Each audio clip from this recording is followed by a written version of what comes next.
अस्सलाम वालेकुम ख़ातिन हज़रात, मैं हूँ इसरार अहमद कसाना।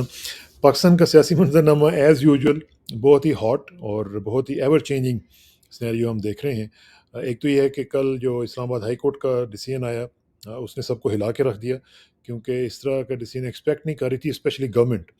और उन्होंने कहा जी कि 31 हुई ही को आपको इलेक्शंस करवाना पड़ेंगे।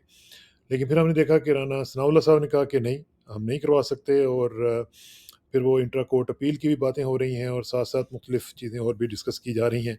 अब देखना ये है कि क्या कोर्ट जो है वो इसको तौहीन अदालत के ज़ुमरे में लेता है या इंट्रा कोर्ट अपील के नतीजे में इस ऑर्डर को मुअत्तल कर दिया जाता है, ये देखेंगे और इसकी सारी सूरत-हाल देखने की कोशिश करेंगे। साथ-साथ हम देख रहे हैं कि कराची बिरयानी जो है वो भी तैयार हो रही है। उसमें जो मुख्तलिफ धड़े थे एमक्यूएम के, उनको इकट्ठा किया जा रहा है और वही जो पुराना हम एक खेल तमाशा देखा करते थे, उसका हम रिपीट देख रहे हैं कि वही उसी तरह की कोशिश की जा रही है। अब देखना ये है कि अल्ताफ़ हुसैन साहब को भी माफ़ी मिलती है कि नहीं मिलती, और उनका भी आना या उधर से इन्वॉल्व होना मुमकिन हो पाता है या नहीं पाता। साथ-साथ हम देख रहे हैं कि जो इकॉनमी है वो बहुत ही बुरी हालत में इस वक़्त जा रही है, और हम देख रहे हैं कि जो प्राइसेज़ हैं मुख्तलिफ चीज़ों की, अगर मैं आपसे कंपैरिज़न करूँ, तो इस स्टॉक मार्केट जो है वो जो इमरान खान साहब के ज़माने में थी वो 46,144 पे थी। अब पीडीएम जो है इसने उसको 39,802 पे ले आई है। गोल्ड का जो रेट है वो उस ज़माने में जो था वो 1,30,000 था, अब वो 1,82,700 तक पहुँच चुका हुआ है। इसी तरह इन्फ्लेशन जो है वो सरकारी आदाद-ओ-शुमार के मुताबिक पीडीएम की जो सरकारी इस वक़्त हो रही है वो है 23.8, और इमरान खान साहब के ज़माने में 13.3 थी।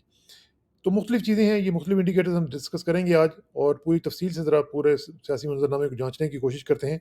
हमें जॉइन कर रहे हैं जनाब सलमान आबिद साहब, सीनियर तज्ज़ियाकार हैं, जर्नलिस्ट हैं, हमारे दोस्त हैं, उनसे बात करते हैं। अस्सलाम वालेकुम सलमान भाई। वालेकुम सलाम इसरार भाई, कैसे हैं आप? ठीक ठाक हैं? अल्लाह का शुक्र है, लेकिन मुझे ये बताएँ कि हमारा जो पाकिस्तान है, उसकी मुझे तबीयत कुछ नासाज़ लग रही है, और ख़ास तौर पे हम देख रहे हैं कि एक तरफ तो ये है कि इस्लामाबाद हाई कोर्ट का डिसीजन, दूसरी तरफ हम देख रहे हैं कि मईशत की तबाहकारियाँ, तीसरी तरफ हम देख रहे हैं कि अभी तक हमें कुछ इस तरह की चीज़ें नज़र नहीं आ रही कि जिससे हम ये कहें कि जी एस्टेब्लिशमेंट ने ये तय कर लिया है कि ठीक है, इमरान खान साहब अगर पॉपुलर हैं तो इलेक्शन करवा लें, अगर वो वापस आ जाएँ तो ठीक है, हमें कोई एतराज़ नहीं है। इस तरह की भी चीज़ हमें कोई नज़र नहीं आती। What do you make of it? देखिए इसरार भाई, बात यह है कि अगर आप पाकिस्तान की पॉलिटिकल हिस्ट्री देखें तो लोकल गवर्नमेंट के जी। इलेक्शन यहाँ पर उस वक्त हुए हैं जब जुडिशियल एक्टिविज्म नजर आया है। यानी अदालती फैसलों की बुनियाद के ऊपर यहाँ पर इलेक्शन हुए हैं। फेडरल गवर्नमेंट हो या प्रोविंशियल गवर्नमेंट, आप देखेंगे दोनों हुकूमतें जो है इलेक्शन से फरार का रास्ता इख्तियार करती हैं और लोकल गवर्नमेंट को अपने खिलाफ एक महाज समझती हैं।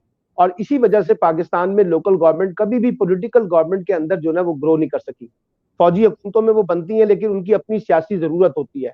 लेकिन उसके साथ साथ मैं आपको एक और चीज कहना चाहता हूँ, चाहे हमारी अदालतें हो, इलेक्शन कमीशन हो, फेडरल गवर्नमेंट हो या प्रोविंशियल गवर्नमेंट हो, इनके आपस में नेक्सस भी बने हुए हैं अगेंस्ट द लोकल गवर्नमेंट। अब आप देखिए अच्छा। ना, कई कई सालों तक हुँ। लोकल गवर्नमेंट के केसेस जो है वो अदालतों के अंदर पेंडिंग रहते हैं। अब कल ही का हुँ, फैसला देख लें, जिस तरीके का फैसला दिया गया कि कल सुबह इलेक्शन करा दें, यानी ये हुँ। खुद एक मजाक है, ये एक मजाक है। इसको हाँ। किसी तरीके से इसको आप एक सीरियस नोट के तौर पे ना देखें। फिर इसी तरीके से देखिए, कल रात को ही वो इंट्रा कोर्ट अपील हो जाती है, फिर अदालतों से रिलीफ भी मिल जाएगा। और इससे पहले कराची के अंदर 7 बार ये इलेक्शन मुलतवी होने जा रहे हैं। अब 7वीं दफा वफाकी सूबाई हुकूमत ने वहां पे दरखास्त दी हुई है। तो ये एक पूरा का पूरा हमारे इंस्टीट्यूशनल नेक्सस है, पॉलिटिकल एंड लीगल हाँ। इंस्टीट्यूशन, जिसकी वजह से पाकिस्तान में लोकल गवर्नमेंट जो है वो ग्रो नहीं करती है। और लोकल गवर्नमेंट के ना होने की वजह से पाकिस्तान में गवर्नेंस का जो क्राइसिस है वो बहुत सीरियस रहता है। हालांकि देखिए ना, आपने 18वीं तरमीम की, और सबसे बड़ी चैंपियन 18वीं तरमीम की तो पाकिस्तान पीपल्स पार्टी है ना जी। लेकिन वो अपने सूबे में बिल्कुल। भी लोकल गवर्नमेंट को कबूल करने के लिए तैयार नहीं है, डिसेंट्रलाइजेशन के लिए तैयार नहीं है। वो जो मरकजियत पे मबनी हुकूमत है, सेंट्रलाइज बेस्ड गवर्नेंस के मॉडल चलाते हैं, और जिसकी वजह से पाकिस्तान में गवर्नेंस का क्राइसिस भी पैदा होता है। लोकल गवर्नमेंट जो है वो श्रिंक होकर रह गई है। और कहीं इलेक्शन हो भी जाए ना, तो आप देखिए कि वो क्या कहते हैं, उनको इख्तियारात नहीं मिलते।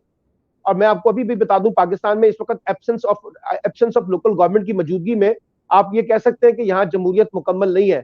यहाँ फेडरल लेवल पे हुकूमत है, प्रोविंशियल लेवल पे हुकूमत है, लेकिन लोकल गवर्नमेंट्स की हुकूमत नीचे है नहीं ही है। नहीं। ना सिंध हाँ। में है, ना सिंध में है, ना पंजाब में है, ना बलूचिस्तान में है। जो केपीके में बनी थी बड़ा खिला है जो वहां कि आप पर, देख रहे हैं। जी जी, और जो केपीके में बनी वहां पर फेडरल प्रोविंशियल गवर्नमेंट उनको इख्तियार देने के लिए तैयार नहीं है। आजाद कश्मीर में 31 बरस के बाद लोकल गवर्नमेंट के इलेक्शन हुए हैं, और उसका क्रेडिट भी जो है वो आजाद कश्मीर की हुकूमत से ज्यादा वहां के चीफ इलेक्शन कमिश्नर को जाता है और वहां के चीफ जस्टिस को जाता है, जिन्होंने मुदाखलत करके इलेक्शन करवाए हैं। तो ये एक ओवरऑल सूरत हाल है हमारे यहाँ लोकल गवर्नमेंट की, जिसमें हमारी पॉलिटिकल पार्टीज का मुकदमा जो है वो बहुत वीक है, एक बात। दूसरी बात आपने की ए पॉलिटिकल का, आपको याद होगा आप ही के प्रोग्राम में मैंने कहा था कि ए पॉलिटिकल कहना बहुत आसान होता है, लेकिन जब आप इस पे अमल दरामद करेंगे, लोगों को नजर आएगा, तो उससे लोगों का इत्तेमाद बहाल होगा और लोग कहेंगे कि बाकी हमारे यहाँ एस्टेब्लिशमेंट जो है वो माजी की गलती से सीख कर अब अपने आप को ए पॉलिटिकल कर रही है। अब आप देखिए ना, गवर्नर सिंध की तकरीरी जैसे हुई, वो भी आपको हाँ, पता है। फिर उसके बाद अब आप देखिए कि फीडिंग की जा रही है कि सारी एमक्यूएम को एक कर दिया जाए। अच्छा, अब इसका खौफ क्या है? खौफ यह है कि कराची में इमरान खान की कुवत को कैसे मिनिमाइज किया जाए और कैसे लोकल गवर्नमेंट के इलेक्शन से पहले पहले एक मुत्तहिदा एमक्यूएम भी सामने आ जाए और उसके बाद आम इंतखाबात में भी एक मुत्तहिदा एमक्यूएम आ जाए। ये लोग जो एक दूसरे की शक्लें देखने के लिए तैयार नहीं थे, आज वो कैसे एक दूसरे के साथ बैठ गए हैं और कैसे एक फर्द के ऊपर अपने ऊपर इत्तेफाक कर लेंगे, और ये गवर्नर हाउस का रिमोट कंट्रोल जो है वो कौन चला रहा है। तो ये सारी बातें लोगों के अंदर और सोशल मीडिया पे डिस्कस हो रही हैं कि लगता है कि हमारी इस्टेब्लिशमेंट ने माजी की गलती से कुछ नहीं सीखा और दोबारा वही मुहिम जोई जो है, एडवेंचरिज्म हो रहा है कि किसी तरीके से किस जमात की हमायत करनी है और किस जमात की मुखालफत करनी है। एक बात तो यह है। दूसरी बात यह है कि देखिए, राना सनाउल्लाह साहब कहते हैं कि एस्टेब्लिशमेंट हमारे पीछे है और इमरान खान के लिए कोई रास्ता नहीं है। जब राना सनाउल्लाह साहब बतौर वजीर दाखिला ये बात करते हैं तो एस्टेब्लिशमेंट इस पर रिस्पॉन्स नहीं करती कि भाई हम तो किसी के पीछे नहीं है, वो भी खामोश रहते हैं। ठीक है बेचा। इसी तरीके से ख्वाजा आसिफ साहब जब गुफ्तगू करते हैं तो ये एक सवाल। अच्छा, फिर जो आजम सवाती साहब के साथ जो कुछ हो रहा है वो भी आप देख लीजिए, तो ये एक सवाल रहेगा क्रिटिकल कि एस्टेब्लिशमेंट जो है वो किस हद तक ए पॉलिटिकल हो सकती है और किस हद तक ए पॉलिटिकल नहीं हो सकती। और पाकिस्तान के सियासी हलकों में तो इस वक्त ये बहस हो रही है, नजम सेठी जैसे लोग ये कह रहे हैं कि जी एस्टेब्लिशमेंट ने तय कर लिया है कि इमरान खान के लिए कोई रास्ता नहीं है और इमरान खान का रास्ता रोकना है हर सूरत में किसी न किसी तरीके से। और यही वजह है कि इंतखाबात में ताखीर की बातें भी हो रही हैं। इस्लामाबाद के जो लोकल गवर्नमेंट के इलेक्शन है, इसमें इंटेलिजेंस रिपोर्ट के मुताबिक 65% नशिस्तों पर पीटीआई जीत रही थी। ये इलेक्शन जी हाँ। पोस्टपोन किए गए हैं। इसी तरीके से आपने देखा कि जब आम इंतखाबात की बात आती है तो उसके मुकाबले में कहा जाता है कभी माशी इमरजेंसी लगा देते हैं, कभी कहते हैं कि निगरान वजीर आजम की निगरान हुकूमत की बजाय अबूरी हुकूमत बना देते हैं लंबे अरसे के लिए, कभी कहते हैं कि जनाब सुप्रीम कोर्ट से इसके लिए रिलीफ ले लेंगे। यानी इलेक्शन से किसी तरीके से हम अपने आप को जरा डिस्कनेक्ट करना चाहते हैं, क्योंकि ना तो हुकूमत को इलेक्शन सूट कर रहे हैं और ना एस्टेब्लिशमेंट को सूट कर रहे हैं। इमरान खान भी कहते हैं कि मुझे नहीं लगता कि ये अक्टूबर 2023 में भी इलेक्शन करा सकेंगे। तो ये एक, अभी मैं इसके बारे में हतमी बात तो नहीं कह सकता, लेकिन जो इशारे मिल रहे हैं वो जाहिर करते हैं कि हमारे यहाँ अभी भी एडवेंचरिज्म चल रहा है और किसी पसंद और नापसंद की बुनियाद पे जो है ना मुख्तलिफ फैसले हो रहे हैं। अब ये ऑडियो वीडियोस को देख लें आप, और जिस तरह की गुफ्तगू और जिस किस्म का कालम लिखवाया है जावेद चौधरी साहब के जरिए, उसी से अंदाजा लगा लें कि हमारे यहाँ इदारे कितने अपने आप को न्यूट्रल करना चाहते हैं। और इस तरह की गुफ्तगू करके आप क्या साबित करेंगे और क्या उसमें से निकालना चाहते लेकिन हैं ये मंत्रा। क्या जी, जावेद चौधरी साहब के ऊपर कोई प्रेशर था? क्या वजह थी? हमारे दोस्त हैं, लेकिन मसला ये है कि इस तरह का कॉलम जो मैंने तो उसकी तारीफ किसी से भी नहीं सुनी अभी तक। लेकिन क्या ये प्रेशराइज किया गया है उनको, या उनको कोई इंटाइस किया गया? देखिए दोनों बातें। और जावेद चौधरी साहब का तो एक ट्रैक रिकॉर्ड है, वो माशाल्लाह मलक रियाज साहब से भी काम करते रहे, आपको अच्छी तरह पता है। हम्म। ये कोई नई बात तो उनके लिए नहीं है, वो इस तरह के कालम लिखने में बड़े बादशाह गुर समझे जाते हैं। अब उसमें उनके ऊपर दबाव था या वो किसी जगह पर जो है ना उनको उनको कोई चीज सूट करती होगी तो उन्होंने वो किया होगा। लेकिन एक सवाल तो है ना कि ये कौन लोग हैं जो ये कह रहे हैं कि इस तरह के कालम लिखें, और कौन लोग हैं जो इनको कह रहे हैं कि आप इस तरीके से इमरान खान को प्रेशराइज करें और ये बताएं कि सारा का सारा सेटअप लेकिन तो मैं लेके आया था। लेकिन तो ये एक एक सारी चीज़ मुझे बातें। बताएँ ना, सलमान भाई, एक चीज़ बताएँ कि जो उन्होंने कॉलम लिखा है, जिन्होंने या लिखवाया है, चलें ऐसे कह लेते हैं। अब उनको ये नहीं पता था कि ये तो बूमरैंग कर गया है, ये तो वापस उसका उलट उसका असर हुआ है, ये तो नेगेटिव उसका इम्पैक्ट हो गया है, बजाय इसके कि पॉजिटिव होता। देखे ना, इस वक्त कोशिश क्या हो रही है, जब आप एक रिएक्शनरी मूड में हो ना इसरार साहब, तो आप हुँ। चीजों को इमोशनली डील करते हैं, लॉजिकली डील नहीं करते। आप गुस्से में हैं तो फिर आप एक इसी तरीके से चीजें निकालेंगे। और आप ये देखिए ना, इमरान खान के खिलाफ तोशा खाना का केस हो, ममनुआ हुँ। फंडिंग का केस हो, ऑडियो वीडियोस के मसाइल हो, उनकी हुकूमत को जाली करार दे दिया जाए, वो जुल्फी बुखारी की और बुशरा बीबी की वीडियोस आ जाए, यानी जिस किस्म की चीजें लाई जा रही हैं, मकसद क्या है? मकसद ये है कि किसी तरीके से राय आमा में इमरान खान का कद जो है वो कम किया जाए। इसके पीछे जो असल लॉजिक है वो तो यही है ना जी। अच्छा, वो हाँ। अभी तक कोई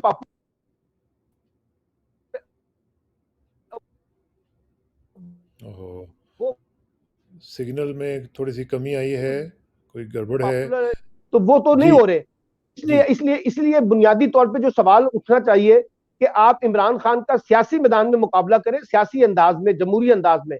ये जो तरीकाकार ऑडियो वीडियोस की बुनियाद के ऊपर आएगा ना जी, मिसाल के तौर पे अभी मैं सुन रहा था वो मेजर साहब के बारे में, मेजर आदिल राजा जो हैं, वो कह रहे हुँ। थे अभी मैं बिलावल के बारे में मेरे पास बड़ी केसेटें हैं, और मरियम नवाज की जो है वो इस्लामाबाद के किसी फर्द के साथ, ये मरी के किसी फर्द के साथ बड़ी वीडियो है। अगर एबटाबाद, आप इस तरह की एबटाबाद। ऑडियो वीडियो के खेल को शुरू करें, एबटाबाद वाले, अगर आप इस तरह के ऑडियो वीडियो के खेल को शुरू करेंगे तो पाकिस्तान की सियासत को तो आप आलूदा कर देंगे। और यहाँ कर कौन चुके भाग हैं, बंदा जो है वो चौक में कर खड़े चुके होकर हैं, कर बल्कि चुके हैं, बल्कि और बल्कि मजीद आदिल करेंगे, आप मजीद हाँ, करेंगे।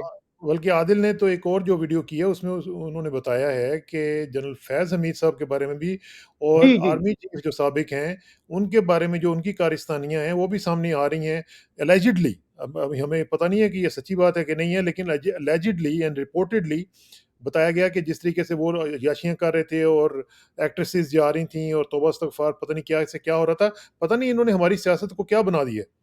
देखिए ना, बात यह है कि अगर आप एक सही सियासी रास्ता इख्तियार नहीं करेंगे, और सही सियासी रास्ता क्या है, आप खुद को ए पॉलिटिकल रखें, इलेक्शन कराएं, लोगों पे छोड़ दें कि लोग किसको लाना चाहते हैं, इमरान खान को लाना चाहते हैं, नवाज शरीफ साहब को लाना चाहते हैं, बिलावल साहब को लाना चाहते हैं। लोगों को ये राइट दे दें ताकि पाकिस्तान की सियासत आगे बढ़े। आपने अपने इंट्रो में एक लफ्ज इस्तेमाल किया था, मईशत का।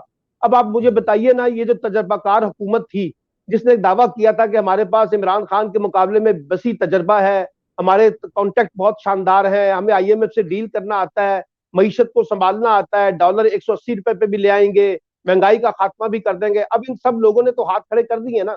अब सारा मलबा इमरान खान पे डाला जा रहा है कि जी उसकी वजह से मईशत बर्बाद हुई है। अच्छा, अब सवाल यह है कि क्या आप इस तरह का एडवेंचरिज्म अफोर्ड कर सकते हैं मजीद 8-9 महीने, और पाकिस्तान की इकोनॉमी को और ज्यादा स्टेक के ऊपर लगा देंगे? यानी आप अंदाजा लगाइए, मैं इसरार साहब, पाकिस्तान में पढ़े लिखे तबके जो अच्छे पोजीशन के ऊपर है, जो अच्छे पैसे वाले कमाने वाले लोग हैं, वो बाकायदा रो पड़े हैं, और वो उन्होंने हाथ खड़े कर दिए पाकिस्तान की इस मौजूदा इकोनॉमी को, सूरत को देखते हुए। लेकिन सवाल यह है कि हमारे हुक्मरानों ने क्या सबक सीखा है? 76 रुकनी काबीना, 26 वजीर बेमहकमा, और अभी देखिए ये पता चला है कि परवेज लाई साहब ने पंजाब में अरबों रुपए की तशहीरी मुहिम जो है अपने प्रोजेक्ट्स के लिए शुरू की हुई है। अच्छा, जी हाँ। उधर से फेडरल गवर्नमेंट पैसे खर्च कर रही है। भाई आपके पास तो पैसे है नहीं, आप ये जरा जो गैर नॉन डेवलपमेंट एक्सपेंडिचर है खत्म कर दें, इंफ्रास्ट्रक्चर के बड़े बड़े प्रोजेक्ट्स जरा बंद कर दें, इकोनॉमी को संभाल ले, लोगों को रिलीफ दे दे। लेकिन आप देखिए आपके स्टेट क्राफ्ट में, आपकी गवर्नेंस के क्राफ्ट में, आपकी हुकूमत के क्राफ्ट में कोई नुमाया तब्दीली नजर नहीं आ रही। आपको कुछ नहीं। लग नहीं रहा कि ये मुल्क डिफॉल्ट होने जा रहा है, ये मुल्क के अंदर मीशत बड़ी बर्बाद हुई है। सब अपनी अपनी अयाशियां कर रहे हैं, और कोई फिर इसकी ऑस्टेरिटी प्राइस मेजर्स क्या है? जी, कोई ऑस्टेरिटी कोई मेजर्स किसी नज़र किस्म नहीं का आ रहे। नहीं है, कोई किसी किस्म का नहीं है। अभी पंजाब में पिछले 2 महीने पहले 42 नई गाड़ियां खरीदी गई हैं, अंदाजा लगाइए जरा, गुजरा के अच्छा। लिए। तो अब मेरा मतलब है कि जब आप इस तरह का बिहेव कर रहे हैं, तो कौन कहेगा कि आप एक सीरियस तरीके से चीजों को लीड कर रहे हैं? और मैंने कहा था, आईएमएफ ने पहली दफा पाकिस्तान को यह कहा है कि ये जो पैसा आपके पास जाता है, इसका अकाउंटेबिलिटी का मैकेनिज्म क्या है, हमें ये हाँ, बताइए। क्योंकि हमें हमें शिकायत मिल रही है कि ये पैसा जो है वो एक आपकी अयाशियों पे ज्यादा लगता है, आपकी आसानियों के लिए ज्यादा लगता है, आम आदमी के ऊपर पैसा उस तरह से नहीं लग रहा नहीं है। लग। तो ये हुँ, एक बड़ा क्राइसिस आ गया है कि आपकी इस वक्त 3 क्राइसिस है, तो बल्कि 4 क्राइसिस हो गए हैं। पहला क्राइसिस आपका इस वक्त जो है ना वो है, यानी कि पॉलिटिकल क्राइसिस है, ठीक है, जिसमें आपकी पॉलिटिकल फोर्सेस एक दूसरे के साथ मीट करने के लिए तैयार नहीं है। आपका दूसरा क्राइसिस स्टेट क्राइसिस आ गया है, जहां इंस्टीट्यूशन के दरमियान और पॉलिटिकल फोर्सेस के दरमियान कॉन्फ्लिक्ट है। आपका तीसरा क्राइसिस इकोनॉमी का आ गया है, जहां मीशत जो है वो श्रिंक होती जा रही है डे बाय डे। और चौथा हुँ। अब आपका सिक्योरिटी का इशू आ रहा है, जहां टेररिज्म के वाकयात इतनी तेजी से हो रहे हैं। अब आप कल का जरा देख लें, जो नेशनल सिक्योरिटी कमेटी का इजलास हुआ, उसका हाँ, इलामिया सुने, हम दुश्मनों का सर कुचल देंगे, हम इनको अहनी हाथों से निपटेंगे। भाई ये जज्बाती नारे लगाते लगाते तो 70 बरस हो गए हैं। कोई हाँ, लॉजिकल बताइए कि आप इनको कैसे डील करेंगे, टीटीपी के साथ आपकी हिकमत अमली क्या है, क्या स्ट्रैटेजी होगी, टीपीपी को डील करना है, उनसे नेगोशिएट करना है, उनको मारना है, और कैसे आप अफगानिस्तान के साथ अपने मामला डिस्कस करेंगे इंटरनल सिक्योरिटी के। और मैं बार बार कहता हूं इसरार भाई कि इंटरनल सिक्योरिटी आपकी लिंक है पॉलिटिकल सिक्योरिटी के साथ और आपकी इकोनॉमिक सिक्योरिटी के साथ। अब अच्छा, एब्सोल्युटली। वहां तो आप ठीक नहीं कर रहे। आपने जो नेशनल सिक्योरिटी पॉलिसी का ड्राफ्ट दिया था, उसमें कहा था जियो कनेक्टिविटी और जियो इकोनॉमिक्स, और साथ साथ कहा था कि हम अपनी डोमेस्टिक अफेयर्स को ठीक करेंगे। अब डोमेस्टिक अफेयर्स में तो आप इमरान खान का रास्ता रोकने के लिए सरगर्म हो गए सारे के सारे। वो 13 जमातें भी इस वक्त एक ही कोशिश कर रही हैं, और मीडिया के जो बड़े बड़े हाउसेज हैं उन्होंने भी ये बस पकड़ लिया कि इमरान खान को कैसे लेट डाउन करना है। अब आप देखिए ना, आप जियो का प्रोग्राम देखें तो आपको लगता यह है कि शायद पाकिस्तान का बुनियादी मसला इमरान खान है, और इस पाकिस्तान के टॉप एंकर्स को देखें तो लगता यह है कि बुनियादी मसला इमरान खान बन गया है। जब सबने अपना मसला इमरान खान बना लिया है तो फिर मईशत का मसला किसने डील करना है, फिर सियासत के मसाइल किसने डील करने हैं, सिक्योरिटी के मसाइल किसने डील करने हैं। ये जो दहशतगर्द इस वक्त फायदा उठा रहे हैं ना पाकिस्तान की दाखिली सूरत हाल से, ये इसलिए उठा रहे हैं कि पाकिस्तान के अंदर एक बड़ा जबरदस्त किस्म का पॉलिटिकल वैक्यूम आ गया है। उस पॉलिटिकल वैक्यूम की वजह से वो फायदा उठा रहे हैं ना। अब आपने जिद बना ली है कि हमने तो इलेक्शन की तरफ जाना ही नहीं है, और मैं आपको निजी महफिलों में जो मुझे हुकूमत के लोग मिलते हैं वो एक ही बात करते हैं, जी हमें तो इलेक्शन सूट ही नहीं करता 2023 के अंदर। तो अंदाजा अब वो लगा। 2024 में लेके जाएंगे, और मैं उनसे पूछता हूँ कि रास्ता क्या इख्तियार करेंगे। वो आगे से कहते हैं एस्टैब्लिशमेंट रास्ता इख्तियार करेगी, क्योंकि एस्टैब्लिशमेंट भी इमरान खान को नहीं लाना चाहती। जब वो हाँ, निजी महफिलों में ये बातें करते हैं, और ये जो अभी मलक अहमद खान साहब का एक इंटरव्यू चला है जी, जी। अंसार अब्बासी की रिपोर्ट के कॉन्टेक्स्ट में, आप अंदाजा लगा लीजिए ना कि हम क्या साबित करना चाह रहे हैं। अपने ही इदारे को ये इस तरह के लोगों के जरिए हम खराब कर रहे हैं। यानी इदारों के बारे में ये लोग आके बताते हैं कि जी कौन किसने किसको कहां किधर किधर किधर फैसिलिटेट किया है। तो और इससे ये इससे नहीं, वो और उनको ये नहीं पता कि जो भी वो कह रहे हैं बेसिकली वो उनको इम्प्लाइड ये कर रहे हैं कि ये सारा कुछ गैर कानूनी कर रहे थे और उनके ऊपर केसेस होने चाहिए जिन्होंने ये किया है। देखिए ना, इवन अगर बात उन्होंने यह है कि इमरान खान के खिलाफ किया, ये इमरान के हक में किया। देखिए बात यह है कि इससे मलक अहमद खान की क्रेडिबिलिटी को डैमेज नहीं हो रही, इससे तो हाँ, इंस्टीट्यूशन की क्रेडिबिलिटी पे सवालात उठ रहे हैं। एब्सोल्युटली, फिर वहां एब्सोल्युटली। लोग सवाल करेंगे आपने ये सारा काम इमरान खान के हक में क्यों किया, और आज आप सारा काम इमरान खान की मुखालफत में क्यों कर रहे हैं। तो इसलिए मैं ये समझता हूं कि हमारे इंस्टीट्यूशन को भी सोचना चाहिए। ये जो हम स्पोकमैन डाल स्पोक पर्सन पैदा करते हैं ना इस तरह के लोगों के साथ, ये कोई हाँ, हमारी रियासत की खिदमत नहीं कर रहे, ना ये हमारे इदारों की कोई खिदमत कर रहे हैं, बल्कि इदारों को और ज्यादा मुलायम करके उनके ऊपर दबाव डाल रहे हैं, खराब कर रहे हैं। तो मैं तो जाती तौर पे समझता हूं कि इस वक्त पाकिस्तान एक serious political, economic, security crisis के अंदर चला गया है। लेकिन अनफॉर्चुनेटली इसरार भाई, जो लीडरशिप है हमारी, चाहे वो किसी भी इंस्टीट्यूशन की है, वो बिलो एवरेज रोल प्ले कर रही है। जो बड़ा बिल्कुल। रोल प्ले करना चाहिए, आउट ऑफ द बॉक्स जाके रेजोल्यूशन ढूंढने चाहिए, वो हम नहीं कर रहे। वो नहीं हमारा हो मसला ये है कि हमने किसको लाना है किसको नहीं लाना, इसके अंदर हम जाके फंस गए हैं। जो कि मैं समझता हूं कि सबसे सीरियस इंडिकेशन जो इस वक्त पाकिस्तान में है कि आपने लोगों की होप्स को खत्म कर दिया है, लोगों हाँ, के अंदर एक अनसर्टेनिटी को पैदा कर बिल्कुल, दिया है। और बिल्कुल। ये मैं कल बैठा हुआ था, हमारे एक बरादरम कासिम अली शाह साहब, आप भी जानते हैं उनको अच्छी तरह हाँ, से। हाँ, तो हाँ, वहां कुछ जो है ना डीएमजी ग्रुप के ऑफिसर आए हुए थे। तो उनसे जब मैं बात कर रहा था, ये यंग ऑफिसर है, अंदाजा लगाइए, और अभी इन्होंने अपनी ट्रेनिंग शुरू की है और आगे जाना है। इतने मायूस थे, कहने के जी कुछ नहीं हो सकता पाकिस्तान के अंदर। अब ये अरे! वो लोग हैं जिन्होंने पाकिस्तान की क्रीम के तौर पर पढ़ा है और आगे सर्व करना है, वो ये कह रहे हैं अभी जॉब शुरू करने से पहले जी पाकिस्तान में कुछ नहीं हो सकता। तो यहां से आप अंदाजा लगा ले कि किस लेवल ऑफ डिप्रेशन जो है ना सोसाइटी के अंदर हमने एंगेज कर दिया है, और जिसकी वजह से आज लोगों को ब्लाइंडनेस ज्यादा नजर आ रही है। अच्छा, आपने एक बात की थी एमकेएम के बारे में, हाँ, अल्ताफ हुसैन के बारे में तय सुना सुना जो हमने सुना है वो ये कहा है कि जी माइनस अल्ताफ हुसैन ये सारे इकट्ठे हो जाएंगे। अच्छा, हुँ, अभी आप मुझे बताइए खालिद मकबूल सिद्दीकी में कौन सी ऐसी गीदड़ सिंगी है कि वो क्यादत कर सकेंगे। अच्छा, हाँ, उसके बाद फिर कहा जा रहा है इशरतुल अबाद का नाम लिया जाता है, कभी फरूक नसीम का नाम लिया जाता है।